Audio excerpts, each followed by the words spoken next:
இன்னைக்கு கடவுள் நம்மளுக்கு கொடுத்துருக்க வசனம் நெகேமியா 10:31.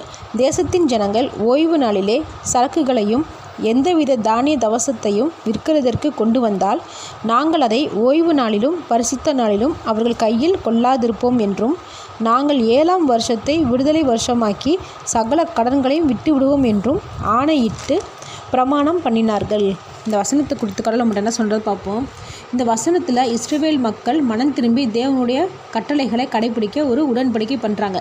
அது என்னதுன்னா, ஓய்வு நாளை மதிக்கணும், அந்த நாளில் எந்த பிஸ்னஸும் செய்யக்கூடாது, தேவன் சொன்ன சட்டங்களை காப்பாற்றணும், 7ஆம் ஆண்டில் நிலத்துக்கு ஓய்வு கொடுக்கணும், கடன்களை மன்னிக்கணும், இப்படி பண்ணணும்னு முடிவு பண்ணுறாங்க.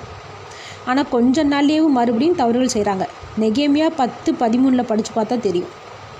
நாமளும் இப்படி தான் திடீர்னு நல்லவங்களாக மாறுவோம். அது கொஞ்ச நேரம் கொஞ்ச நாள் தான், அப்புறம் மீண்டும் தவறுகளை செய்ய ஆரம்பிச்சிடும். மனிதர்கள் தீர்மானம் எடுக்கிறது சுலபம், ஆனால் வாழ்ந்து காட்டுறது தான் சிரமம். அதனால் அடிக்கடி திருத்தம், ஒரு ரிமைண்டர் நம்மளுக்கு தேவைப்படுது. இங்கே நெகேமியாவும் அதை தான் செய்கிறாரு. ஓய்வு நாளில் பிஸ்னஸ் எதுவும் பண்ணக்கூடாதுன்னு கதவுகளை அடைக்க சொல்கிறாரு. சில பேர்த்துக்கு தண்டனையும் கொடுக்குறாரு. இப்படி செய்கிறதுக்கு பேர் ஒழுக்க நடவடிக்கை, அதாவது உடனடி டிசிப்ளின். இங்கே நம்மளுடைய கதவுகளை தேவன் அடைச்சி வச்சுருக்கிறாருன்னா நமக்கு ஒழுக்கம் தேவைப்படுதுன்னு அர்த்தம். கதவுகள் திறக்கலையேன்னு நினச்சி வேதனைப்படுறதை விட, ஏன் தேவன் கதவுகளை திறக்காமல் இருக்கிறாரு அப்படின்னு நம்ம சிந்திச்சு பார்த்தாலேவும் நம்ம செய்கிற தவறுகள் நம்ம கண்ணு முன்னாடி வந்து நிற்கும். நம்ம தீர்மானம் எடுக்கிறது ஈஸி, அதை செயல்படுத்த போகிறதான் கஷ்டமானதான். ஆனாலும் போராடணும்.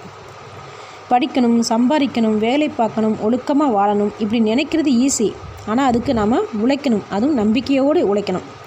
தவறான விஷயங்களுக்கு இடம் கொடுக்காமல் உழைக்கணும். ஆமேன்.